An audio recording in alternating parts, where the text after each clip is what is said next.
Hello, I am Avery or Hazel or Kylie. You can just pick one, I don't care. Hello, I am Lily. And let's go to the morgue! Yay. Today we are covering Star vs. the Forces of Evil, Season 1. I should say welcome to... What? I should say I welcome... watched. Let me finish! I should say welcome to the From the Closet podcast. What? I was completely watching the Forces of Evil versus Star. Damn. Sure. um... But yeah, so obviously this podcast episode will contain spoilers for Season 1 of Star vs. the Forces of Evil.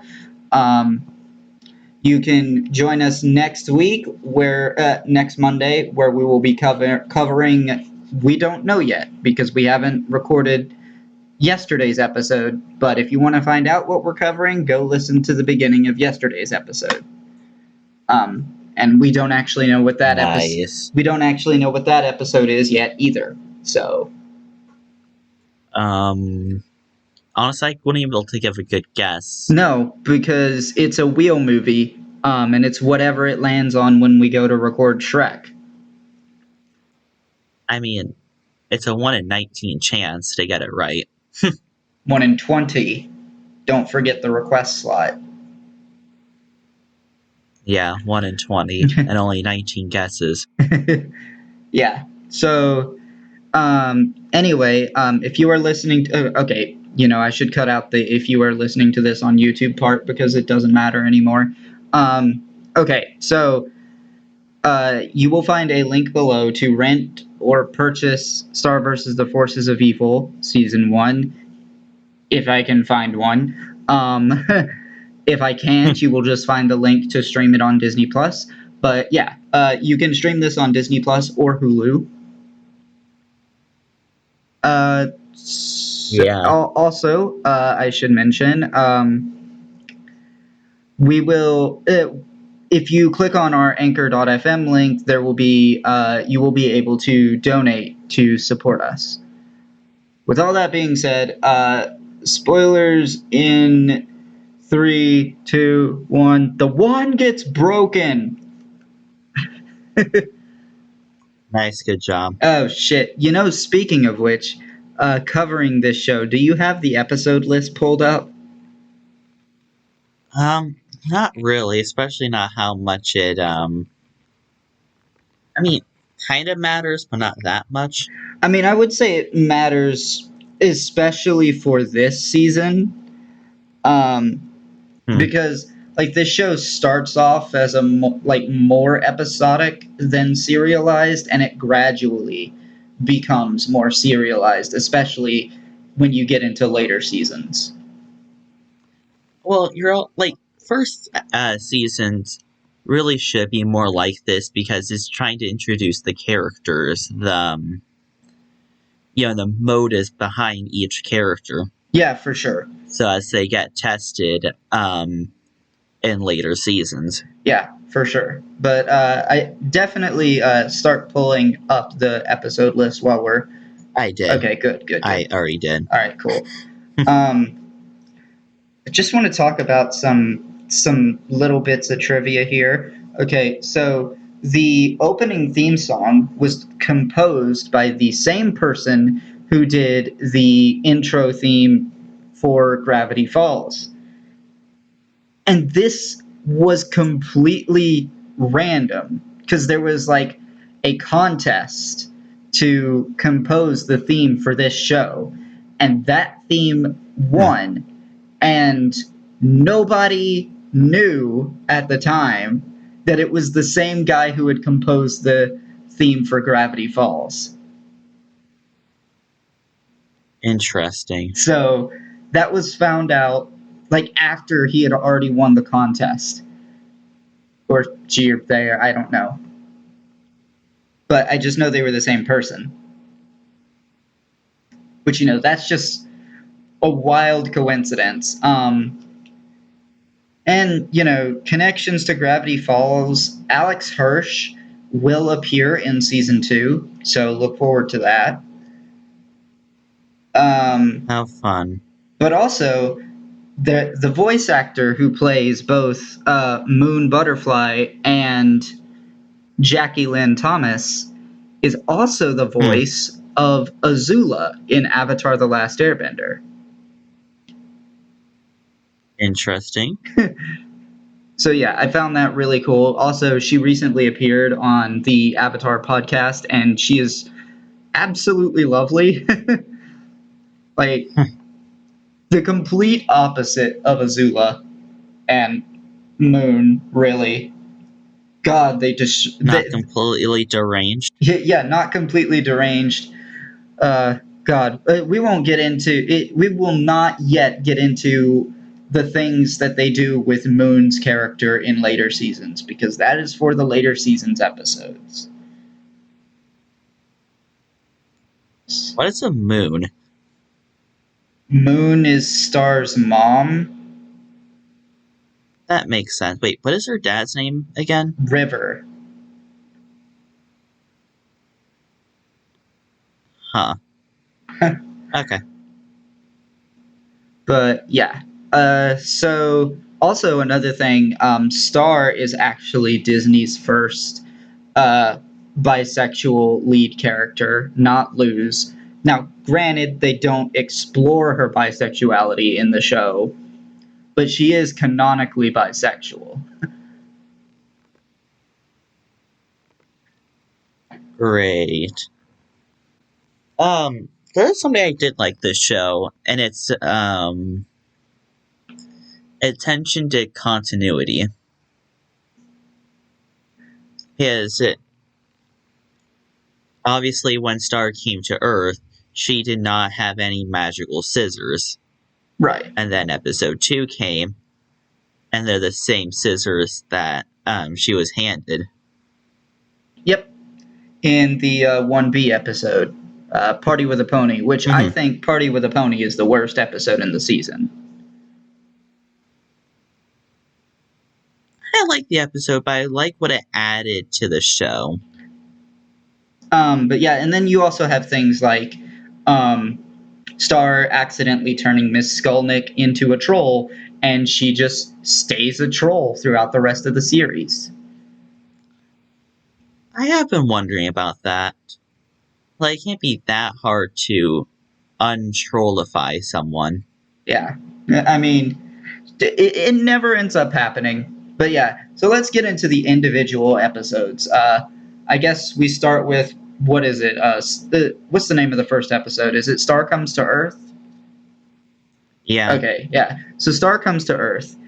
We get this, beginning narration, and Star's not your typical princess. She fights monsters, tames wild unicorns, likes to have a good time, and we're starting on her 14th birthday, which is the day that she's supposed to receive a magic wand, which is like an heirloom from the royal family. Moon is not exaggerating when she says that if it falls into the wrong hands, the whole universe could be destroyed. There is actually a spell inside her spell book that can literally destroy a universe. Wait. That spell book only has spells in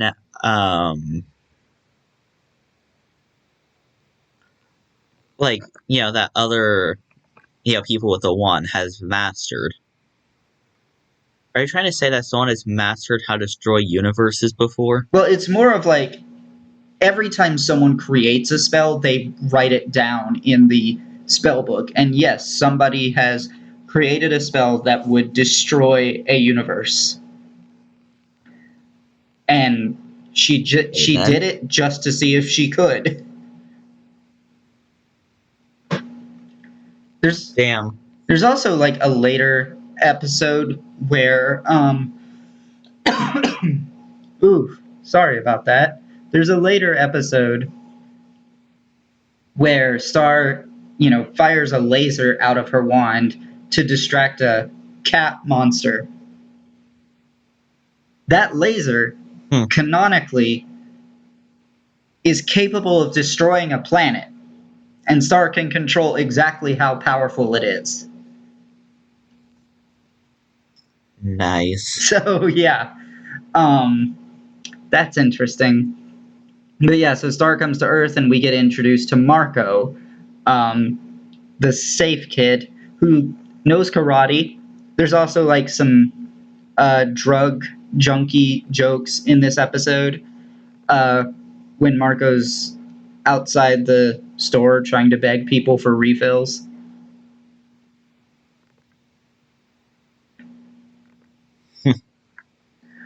Okay. You were talking earlier about how the animation was a little bit weird in the first okay, in the early episodes. I think it's mostly in Star Comes to Earth. The animation is really weird. Sometimes. Yeah, I find the faces to be more exaggerated and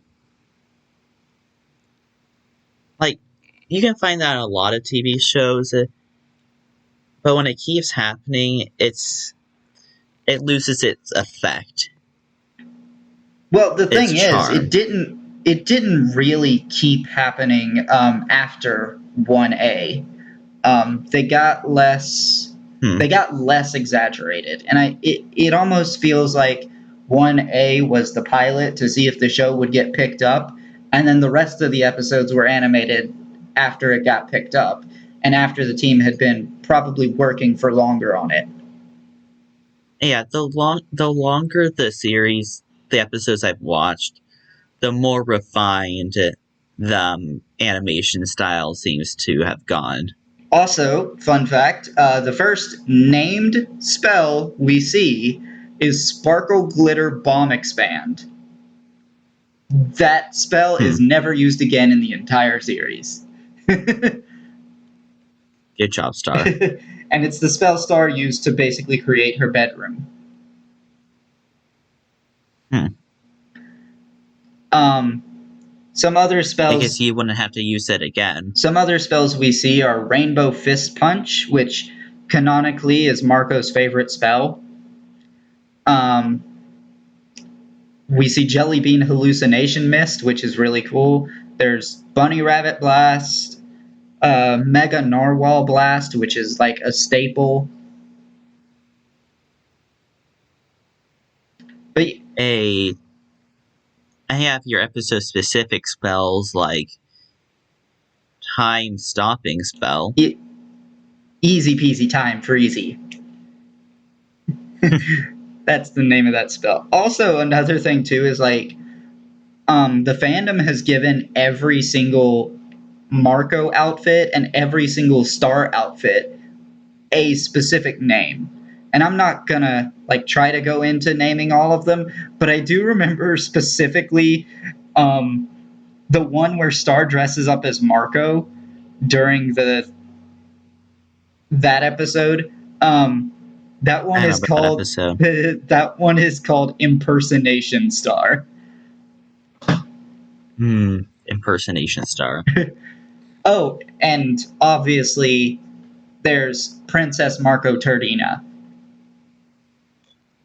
So we also talk about some other characters like the pony. Yeah, Ponyhead, first seen in the intro actually, but then actually introduced in Party with a Mhm. Pony. Which admittedly some things are funny, like when Pony says this place is full of squares, and then you cut and the characters are actually like shaped like squares. And it's funny because square Yeah, is like an old term for nerds basically. uncool people. Even yeah, uncool people, even though now it's being a nerd is not really frowned upon anymore. It's like, I don't know, being a nerd kind of became cool somehow. I don't know. I still hear like square, like being a square as like not cool. I mean, you never hear someone call another person square anymore. I mean, I do it on a ironic sense, but Speaking of ironic, Marco's ringtone, Space Unicorn. Freaking love it. It's hilarious. supposed to be ironic. We get to see a lot of dimensions in the Party with a Pony episode. Particularly the Bounce Lounge is probably the most important one because that one will come back. The Amethyst Arcade never comes back again, I don't think. Aww. So yeah, what's our next episode? I don't think we have to worry about episodes because we can just talk about, like, it's just Party with a Pony, or I guess you want the next episode is the Matchmaker and School Spirit. Okay, the Matchmaker. Shit, I don't remember this one.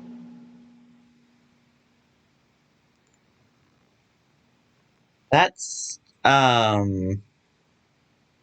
actually, I'll be honest, this is one of the more forgettable episodes. It sets up Marco's relationship with. Actually, she's just more forgettable than the actual episode. Marco's love interest is less interesting than this episode, which I cannot remember. Okay, that is a bad take. Because Jackie is a very interesting character. It's just that she, they didn't really do much with her in season 1. They also didn't do much with Jana in season 1 either. And Jana quickly becomes a lot of people's favorite character. Who's Jana again? She's the girl who Ferguson gave Star's spellbook to. Obviously, she has a little bit of a crush on Marco. She's also the girl who was like, let's go to the morgue, and, oh, relax, they weren't real things unless you want them to be. Okay, and who's that rich kid? Jeremy Birnbaum. That stuck-up kid that, bought her way into the cheerleading squad? Oh, that one. Okay. That's Brittany Wong. Brittany, there you go. Yeah, she's gonna the be side redeemed, character. isn't she? No.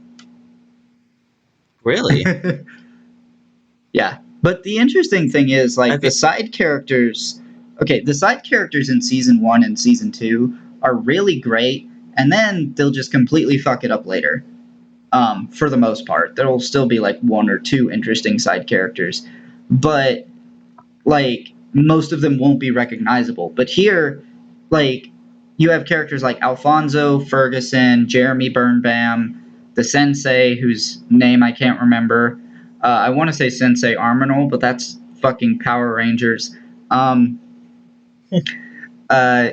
You have fuck. I'm trying to remember. You have Brittany Wong, who comes up a couple of times. You have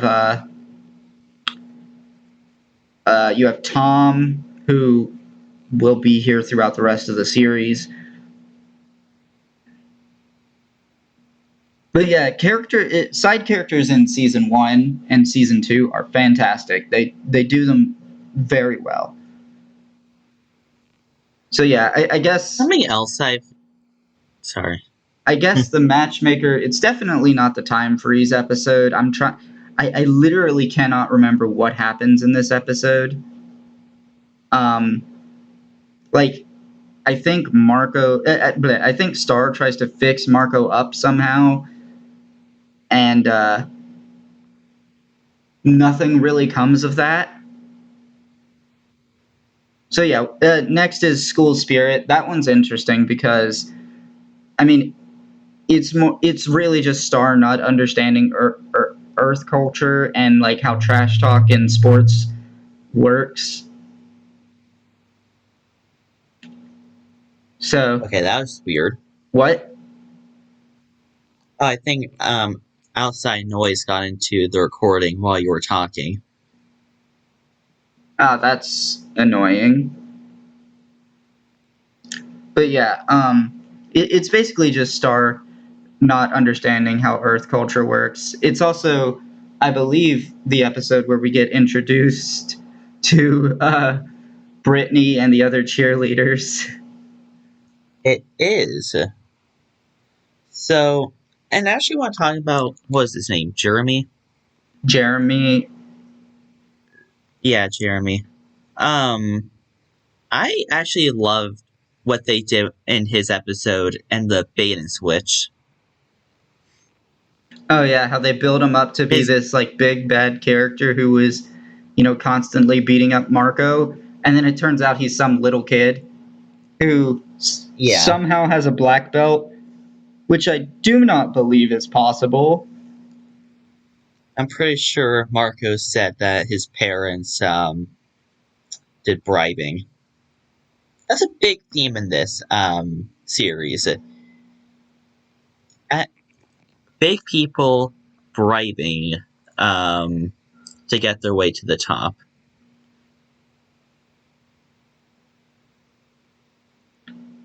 Yeah, it happens quite a lot.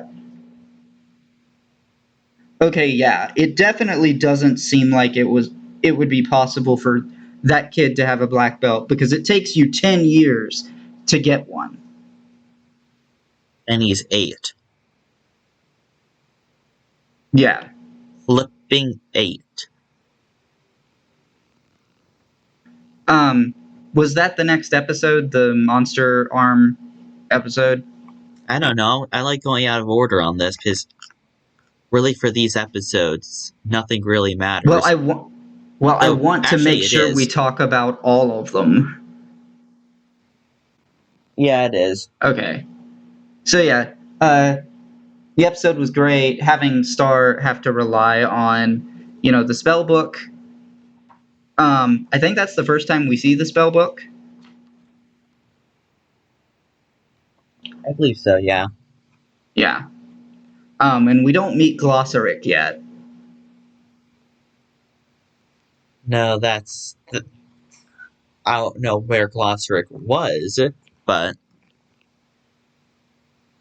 in fact, doesn't someone in this episode actually say, isn't there like a glossary? Shouldn't there No, be a glossary? no. Marco says that in the Muberty episode, and Uh, that's when Glossaric first appears. who But just wants pudding and then never tells you how to fix things?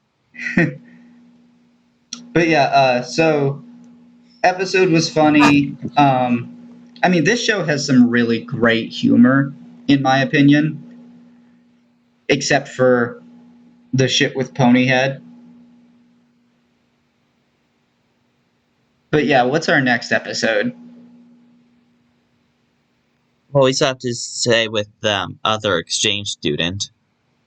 The other exchange student. Okay, this episode is um, a bit of an odd one because, okay, several things are wrong here. Obviously, Gustav is lying, but another thing, Scandinavia is not a country, it is a region that has multiple countries in it.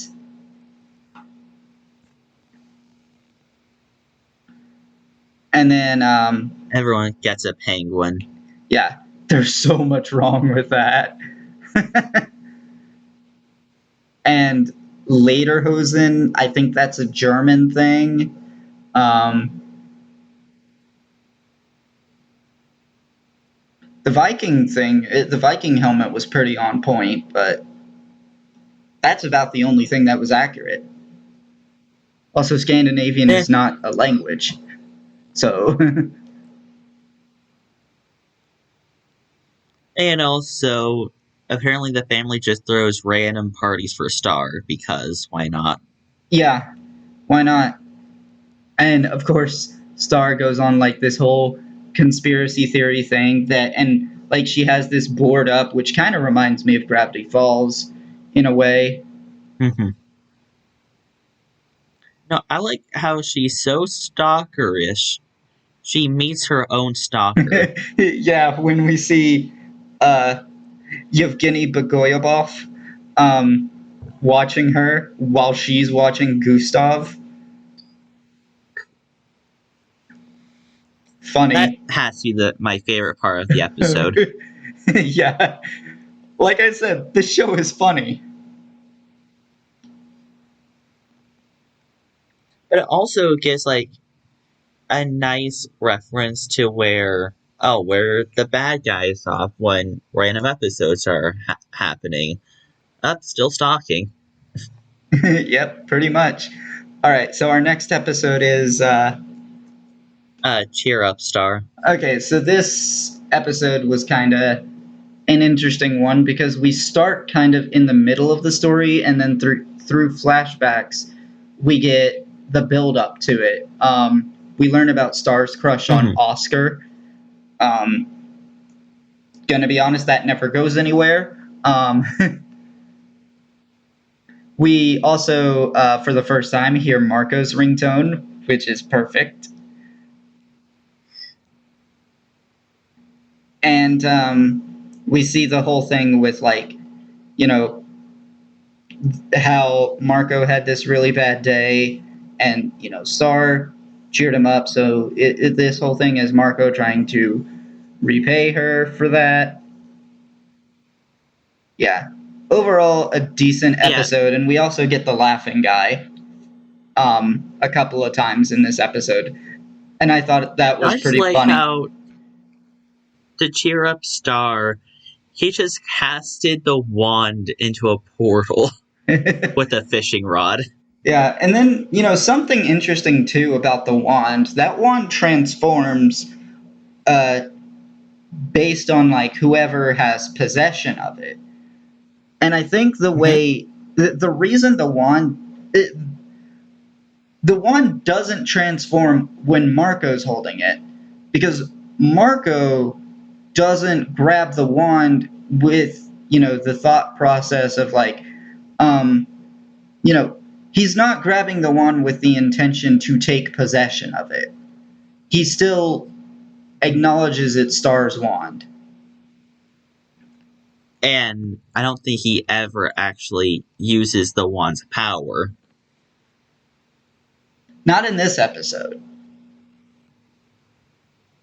Hmm. But also, it is worth noting that, you know what? No. Um, okay, so next episode. Hey, we're going episode by episode, but I do really want to talk about this episode.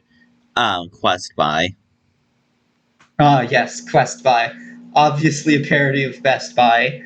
Um, In a dystopian future where if your phone dies, you might as well throw it away. You have to, and where all of the stores are mazes. yes. How is this possible? We got back where we started. We made a right turn, then another right turn, then another right turn, then another right turn.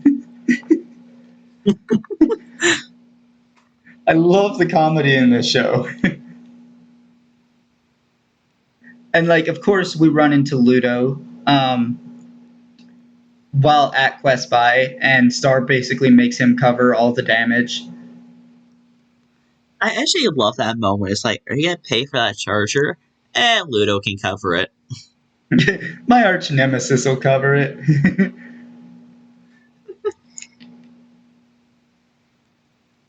But yeah, Quest Buy will come back, so definitely look forward to that. Quest Um, by. yeah, and then, there's the whole thing of, like, Marco chastising Star for not being organized when, I don't know, it sort of kind of feels like Star has ADHD, so I can't really blame her. But, like, Well, it's never also she confirmed that has she has it. magic. So she also has magic where she can just use that to find what she needs until her wand dies. Then that would be a problem. Yeah, and I'm surprised the wand has never died before. Yeah. Okay, we're moving on to family vacation. This is the anniversary episode, right? Yeah. Start off the episode where Star almost gets found out with having a pair of magic scissors. Yeah. And yeah, so this is the episode where it's Marco's parents' anniversary, and he gives them fanny packs, which they're really happy about. But then Star takes them on a trip to Muni, um, and then she ends up getting found. Like she ends up running into her father, who is also not supposed to be doing what he's doing. Um, and And they were never there. yeah, and like we learned that um, River also likes to fight monsters, and that's probably where Star gets it from. And also, we get introduced to the Forest of Certain Death, which will come back later. Forest of Certain Death. My favorite forest. Yeah, the favorite forest where no one actually died. I didn't like this next episode. What? Like, it's just, Brittany's party. Yeah, this episode's kind of weird, especially since it establishes that Marco gets carsick. He wasn't carsick in the episode with Gustav. Huh. Does he still continue to get carsick? I don't recall him ever getting carsick again, no. So, obviously, plot point. Yeah. Plot hole thing. And Brittany is not a very interesting character, but like the whole thing is like she's so pissed about this party. She is so pissed that everybody is having fun.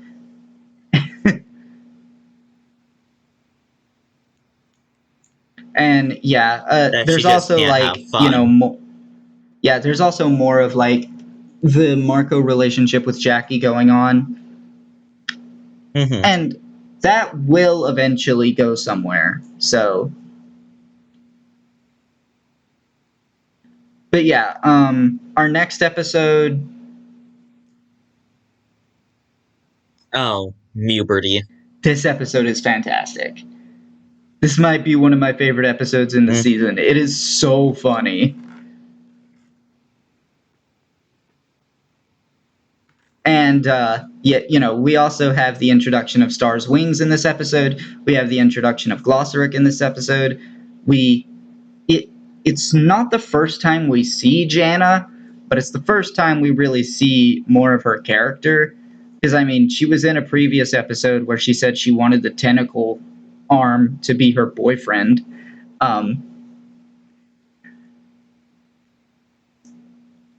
Kind of weird, if you ask me. Yeah, Jan is a really weird character, and I'm so glad she doesn't actually go away when a lot of the other side characters go away. Does she die? Oh, No, no, but there's some funny shit. Jan is fantastic, and I love how like she runs off with his car keys. I mean, not his car keys, his house keys. It's just brilliance. And like we all, I don't know if I said this, but we all, obviously we get introduced to her tiny little crush on Marco there. Mm-hmm. But yeah, I love this episode. The whole thing with Star's crush on Oscar kind of continues. We get a little bit of a tease of like Star and Marco in this episode. Oh, right. One of my favorite quotes actually came from this episode. Quick, Marco, you have to hide me from all boys. Wait a second. Marco's a boy. You gotta keep me away from boys. Your little boy hands are part of the problem. But yeah, this episode's great. Love Glossaric. Love Jana. Pretty much, yeah, this episode's great. I don't know why Star decided to have a bet with Ferguson where she had to give him the spell book. That seems weird. I want to know what the bet was. Yeah, me too. But yeah, what's our next episode? Pixitopia? Pixtopia. Yeah, this is the episode where Star runs out of minutes on her mirror and then like has to go get more. And then like we get introduced to At the end of the episode, she just switches services. yeah, switches service providers. I don't blame her. um, but yeah, we also get introduced to the idea that Marco always has cash on him. Eventually, they will do a thing where they specify an exact amount of cash that he always has on him, and it's quite funny. What? I want to know now. It'll start in season 2 when they do that. Cool. But yeah, I believe we see a pixie later in the Saint Olga's episode. Maybe. That sounds familiar. Yeah. So this episode's not that interesting. It's quite funny, but it's filler. So yeah, next episode. Lobster Claws. Yeah, so this is the one where Lobster Claws gets fired, and then Marco tries to make him good, and obviously can't. Star basically ends up getting him his job back. This episode's really weird for me, knowing where the series will go from here, because it's kind of implying that all the monsters are nothing but evil. And, that will certainly become a problem later for the thing that the show tries to do. But yeah, this episode, kind of We also see the wand transform when Lobster Claws takes hold of it. So obviously we first saw the wand transform in the first episode. Yeah. Where it was like this radiant diamond. And then we see the wand transform again, not in like really transform, but in a vision dream, I guess, of Ludo's. Yeah. And like obviously Star's version of the wand is inspired by Cardcaptor Sakura. That's really, yeah.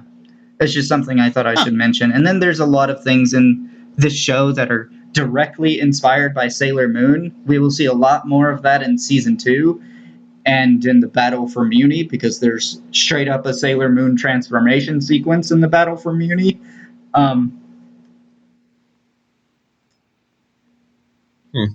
Okay, so then we have sleep spells. Sleep spells. This is the one where we meet this other princess who's being sent off to St. O's, and she thinks she's going to laser finger Star's face and basically swap faces with Star because they look the same.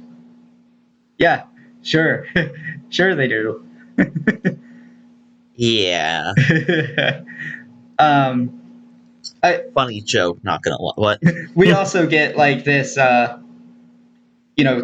Marco psychologist thing, and we also have this plot line of like Marco being insecure about the number of times Star has saved him versus the number of times he's saved her, which I feel like he's definitely saved her more than 4 times in this season already. I mean, maybe he just hasn't started counting until after. Maybe. But yeah, like, and then, also we start talking about, Star having mother issues. They don't really do too much with that, but it is a thing that Star has to deal with. um, in coming episodes. But yeah, this is another mention of St. Olga's Reformed School for Wayward Princesses, which is constantly being teased throughout the season. Because we saw, Even, yeah, as soon as episode 1. yeah, like 1A and 1B both make mention of it. But yeah. And speaking about things that have been mentioned, Star's ex. Yes, Tom, who we first saw quite a while back when Star went to call her mom and accidentally the mirror misheard her and called Tom instead. But yeah. I love how it's like, I said call Tom. No, I said call Mom, not Tom. Wait, don't go. No. Yeah.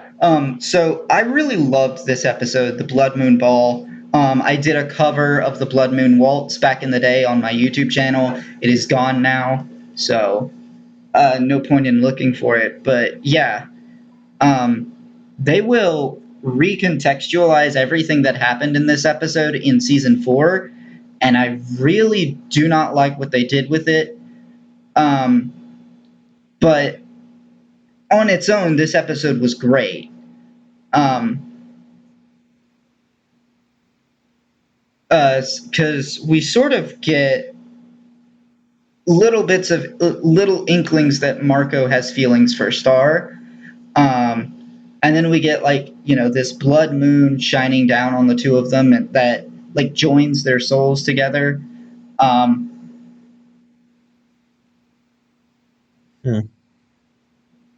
And yeah, we get more about Tom, who will definitely come back later, and we get more history on the relationship between Star and Tom. And yeah, I also love that there was a never go with a predator to a second location. Oh, right. I remember that. And then the dead horse jokes. Like, why didn't you tell me I'm dead? Yeah, that was great. So I'll tell you. See, Avery, I would tell you the name of the next episode, but a fortune cookie hasn't told me I should yet. Yes, the fortune cookies episode, which is where we get introduced to Toffee. And can I just say, I love how Toffee comes in. And honestly, this is what we should have done at the beginning of the podcast. We should have I should have just led with, "How did you get in here?" And you'd respond, I let myself in," and then I'd respond with, when you hired me. I hired you? I accept. Just. God, we actually should have formulated that. Yeah, that would have been so perfect. And I thought about it when that episode was aired, when I was watching that episode, but yeah, I couldn't think of it afterward, and I ended up going with Let's Go to the Morgue instead. Yeah. But yeah, the fortune cookies episode, quite an alright episode. For the most part, it only exists to set up Toffee. But yeah, that's pretty much it. So next. And made a great enemy has emerged. Something like that. I forgot the exact words of that cookie. I think it was a great evil has been unleashed. That's the one. Freeze Day. Yes. So this is where we meet Father Time, because Star accidentally freezes time. And it's implied that this is a new spell that Star created, because... Really? Yeah, because we have this scene where Father Time's entire timeline is shown, and it... Oh, right. Yeah. I never thought about that. But yeah, so obviously that's going in the spell book now. Most of the spells that we see Star use were her own creations. The only ones that we've Hmm. seen her use that were not her own, I believe, were Reliccio Demonius Infestica and Returnio Armius Normalrino. Ancient languages.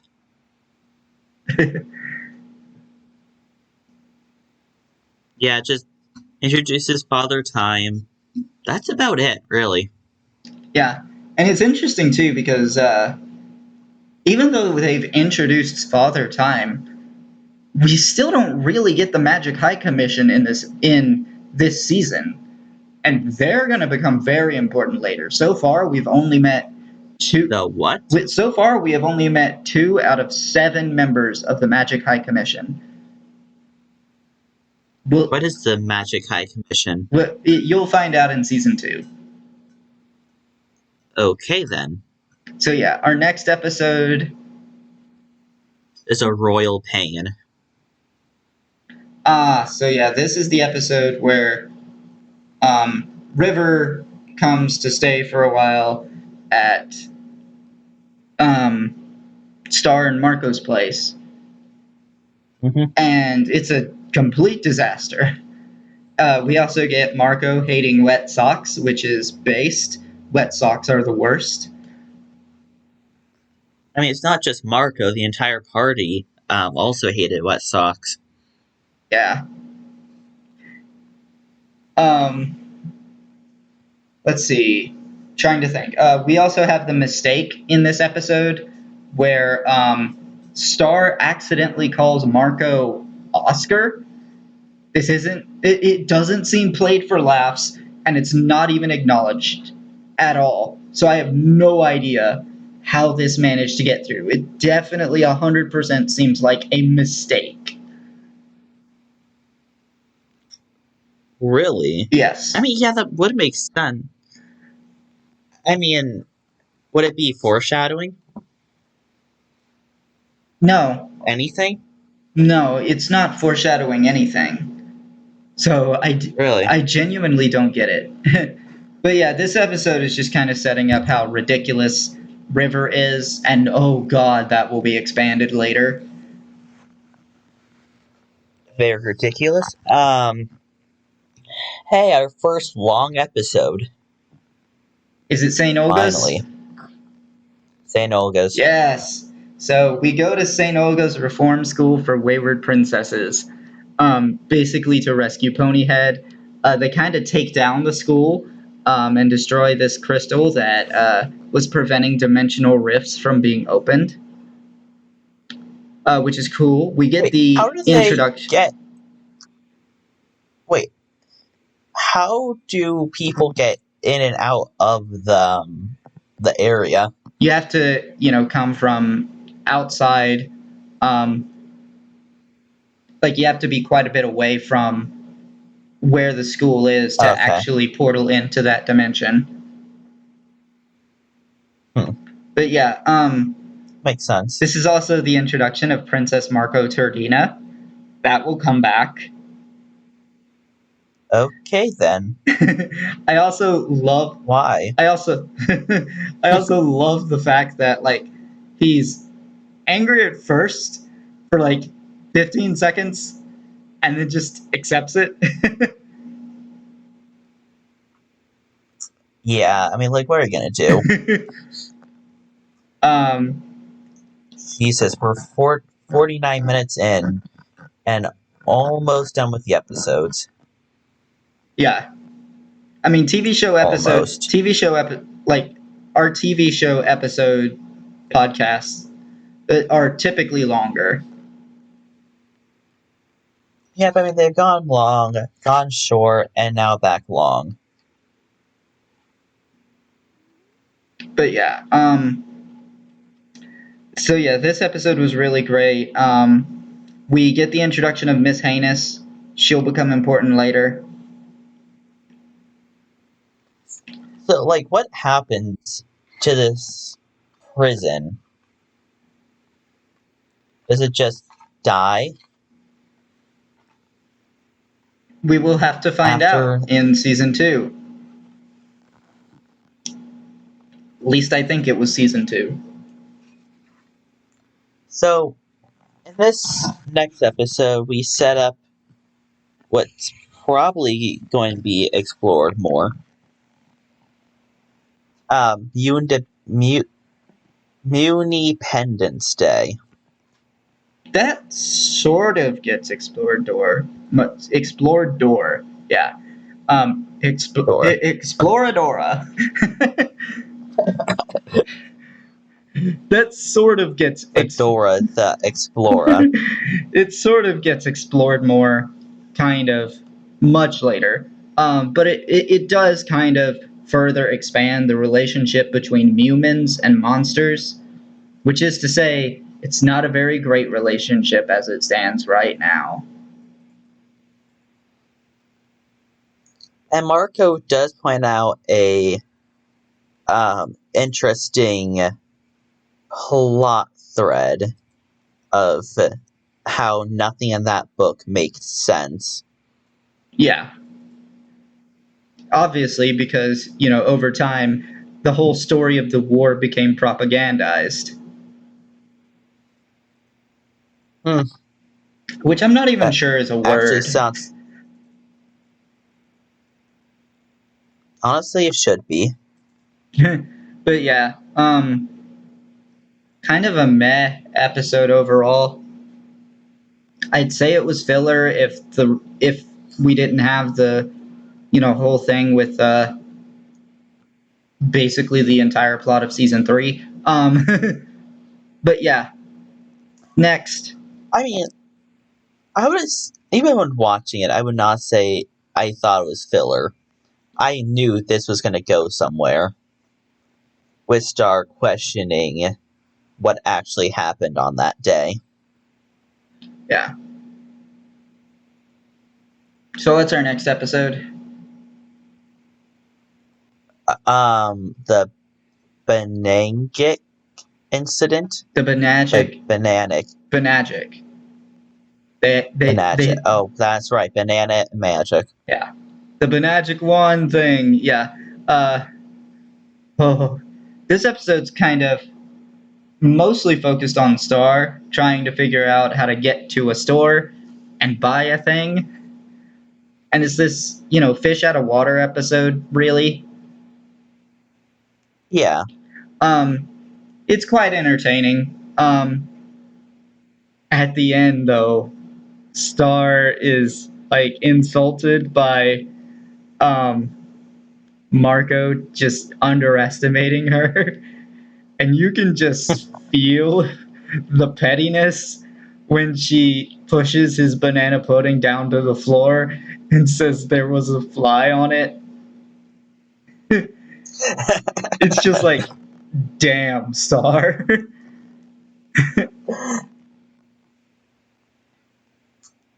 I mean, what are you going to do? There was a fly on it. Sure, there was a fly on it. That's the excuse we'll go with.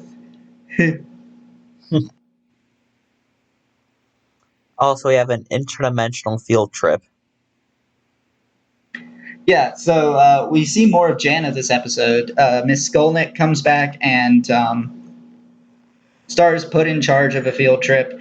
It goes horribly wrong, and also And a paperclip saves the day. Hallelujah.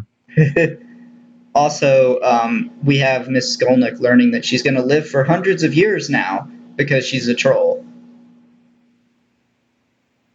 So kind of improving her mood, I guess. And overall lifespan. Yeah, like her outlook on like the rest of her life. I guess here it's like, she's got hundreds of years to live, so I guess to her that means that, now there's actually time to pursue the things that she wants to do. Mm-hmm. But yeah, I also love that, like, there's the interaction where Star says, "Trust me, I was born to lead, literally." Because, like, Yeah, Yeah. she's a princess. Which the show really kind of lets you forget sometimes that she is a princess. I mean, sometimes doesn't obviously like that, but I mean that's kind of her whole struggle. She is training to become the next queen. Yeah. So, next. Oh, Marco grows a beard. Yeah, honestly, this episode is so forgettable. I only remember it because it was one of the last episodes before the season finale. So I watched it very recently. But yeah, until I had rewatched this episode here, I had completely forgotten about it. But it isn't filler because this is the episode where where Toffee sort of kicks Ludo out of his own group. And Castle. Yeah, and Castle. Um, so yeah, it's quite interesting. And this is we didn't mention this earlier, but Yevgeny Bogoyabov was also kicked out quite a while back. I believe actually by Mm-hmm. Ludo. So Yeah. so yeah, this is one of those things where like Star relies too much on magic, so and now she's got to do some stuff without magic. So that's what kind of episode this is. And I believe the next episode is Storm the Castle. Yeah. Yes. So Marco gets kidnapped. Star teams up with Yevgeny Bogoyabov um, to How do you say that perfectly every time? because I swear.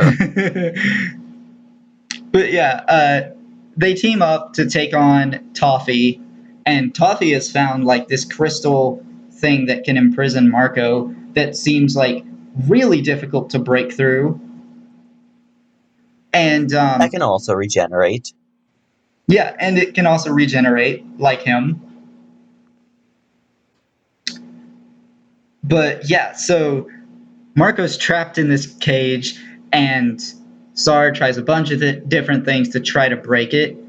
And then, after one attempt that just colossally fails, something just incredibly badass happens. Like a bunch of monsters try to attack her, and she's just like, no, and like blasts them all away. And then her eyes and the little things on her cheeks start glowing. We don't know what this is yet. Like, we don't know anything except it's obviously some kind of power up because she just destroys that cage. Which, eventually it'll regenerate, but Marco could have gotten out of there. Toffee's even surprised by it. If Toffee, not Toffee, if Marco was just a little bit faster, he might have been able to escape in that Yeah. amount of time. But yeah, obviously the crystal comes back and it's twice as strong now. I should. The whole eyes and the things on her cheeks glowing thing, it's very reminiscent of the Avatar state. And I almost want to say it was directly inspired by that, but I don't know that for certain. Maybe. But yeah, we will certainly learn more about that later. But I actually don't think we learn what it is until the battle for Muni. Obviously, we learn about really more about the wand and well, we know more mystery behind the wand, and that's where that part ends. Yeah. So, is the wand like half as powerful or something, or? No. Hmm. Maybe. What? It's complicated. More stuff later. But yeah, the episode just kind of ends on a stinger of like, I hope you found all the pieces of the wand. and then we see another piece off somewhere. We don't know what's happened to it yet. Um, and also, I also thought there that there was also this like thing you where would see. Star stole Ludo's dimensional scissors, which we never see again, and tosses him through a portal. We don't know where he's gone to. Hmm. I also love that dialogue between them. He's like, "Where is my castle? It's gone. And your wand? That's also gone. We are no longer friends. We never were friends." We are no longer friends.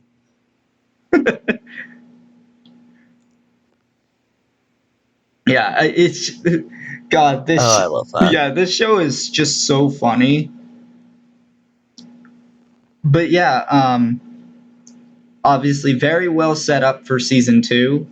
Um, and yeah, I like how this show ends on an uneasy note, like this season. yeah, pretty. It's a pretty good cliffhanger to end on too. Hmm. I also want to talk about the outro song. It's great. Tells you a lot about Star's character. Um, but then, like, also, um, there's a pretty funny thing that someone did.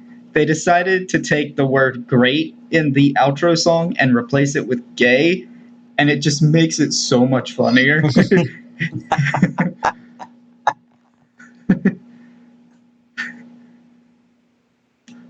Earth is a pretty gay place. That's saying something because I've been through outer space. Oh, is that saying outer space is also gay? Yes.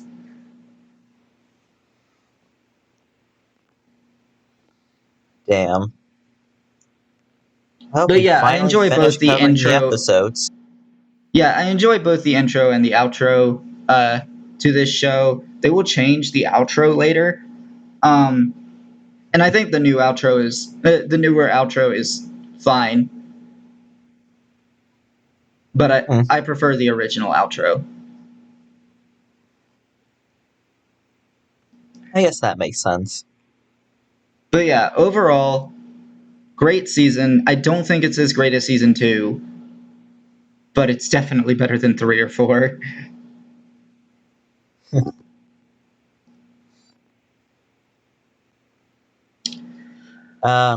We literally covered the entire show. Is there anything else? I mean, do you have anything else you want to say, or should we get into rating it? I'm out. Yeah, because we can't rate it. Not rate it. We can't look at critical ratings until the final episode of I guess the series of episodes that we cover on Star versus the Forces Mm-hmm. of Evil. Yes. I guess I can go first.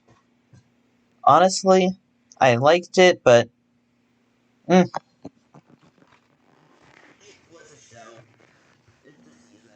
You got to give a number. why? I know, but first of all, why in the world was that? Did not pick up on that mic at all. Weird. Okay. 7.7. I'm giving this season an 8.0. Um, Hmm. I definitely think it's pretty great. The humor's funny enough to keep you invested. Uh, Marco and Star are very entertaining characters. The side characters are also very entertaining. Um,